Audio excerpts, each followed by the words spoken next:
Hey, it's Chris from Revenge Performance again. I promised you guys we'd have a short video about how to set one of these 6G72 engines up on an engine stand, and here it is. It's really not difficult, but there are some things to keep in mind. I definitely say you must put 4 bolts in. So your engine stands, most of them are going to be adjustable, and in this case, this particular unit from Eastwood has a lot of adjustability, which I do appreciate. Because every engine is a little bit different, obviously, and the bell housing bolt patterns are different. And what I try to do is actually get this bell housing bolt area at about 2 o'clock and about 10. And then down here, around, what would that be, like 8 o'clock and 4 o'clock type of situation. And to do that, you're going to run a bolt through here from the other side, just like it does when it mounts the transmission up. And luckily on this Eastwood unit, these pieces here, these spacers are just big enough around to not go over the stock dowels. And so all I had to do was take a little sander on a cartridge roll and open those holes up just 1/10 of an inch, maybe less. And then it worked just fine. I've actually used the stock transfer case bolts here. And so those work really well. They're 12.175. So you just need some nuts, 12.175. Same thing over here. For these top ones, I went to the hardware store and got some 12 by 175 by 90 millimeter. And so that's the length you want, is 90 millimeter.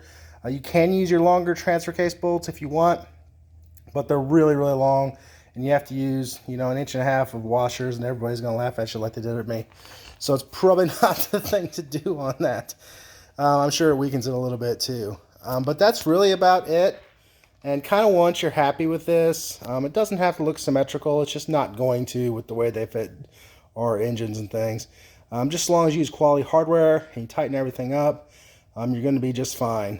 We do have a long bolt here. It just ended up being that way with the hardware we had.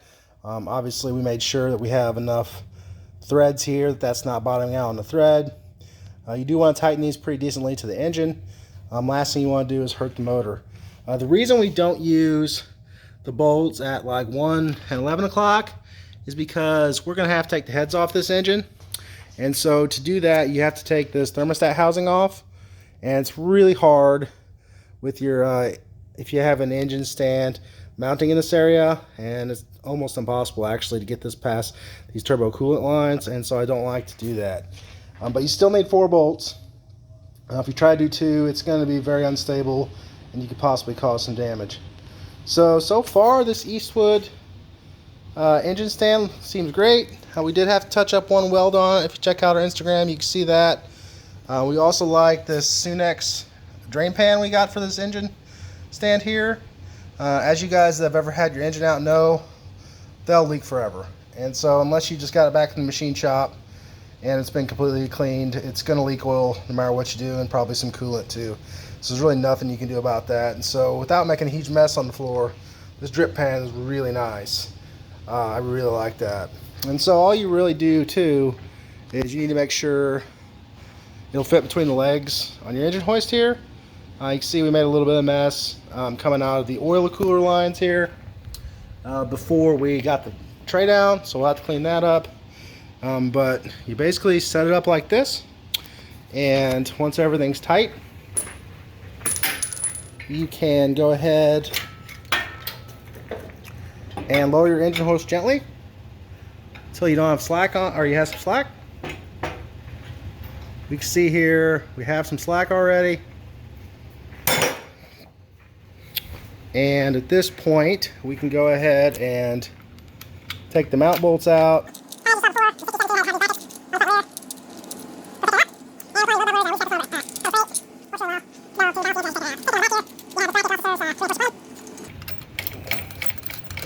And as you can see, we just had these really finger tight. You don't have to torque them up, but of course, if it makes you nervous for some reason, go right ahead.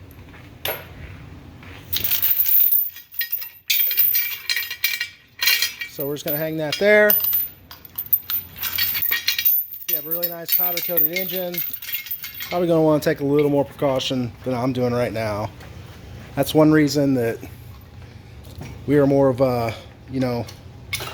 VHC wrinkle paint type of people. because it can be repaired on the fly. Because our engine doesn't just go in and stay there for 10 years with the type of things that we're just constantly upgrading it, things of that nature. So I'm just going to get this high enough that that chain's not running into everything.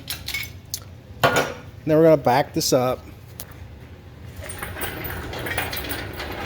Just kind of get this out of the way.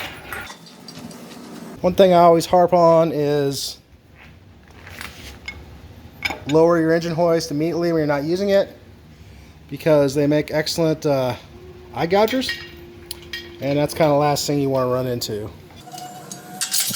So here we have our 6G72 turbo on the stand, and let's see if we can rotate this with one hand a little bit. I can't go all the way around right now because it's still full of oil and I need to drain that.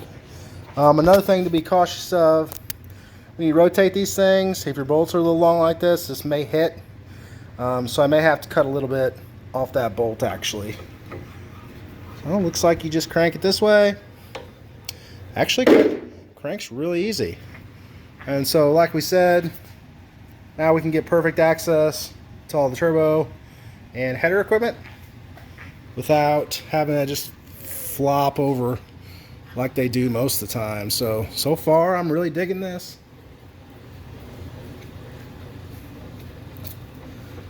You do the same thing the other direction, and it looks like it kind of stays where you put it, so that's nice.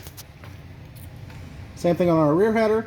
We can get right to it now. We can crank it a little more once we kind of get the oil out of it. I'm just a little bit worried. So we'll just level that up. This stand also has wheel locks, which is cool, because our floor here actually has a slope to it, and so that's pretty nice. You can see here our pan doing its job. These oil cooler fittings will leak for eternity, so it's great.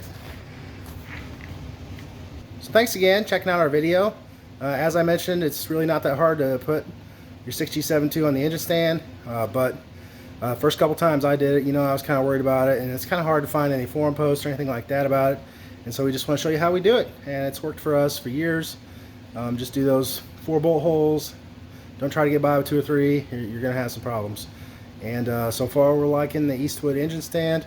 Didn't take very long to put together, and other than that one weld that was questionable that we fixed easily, it's been great. So let us know if there's any way we can get some revenge on your ride.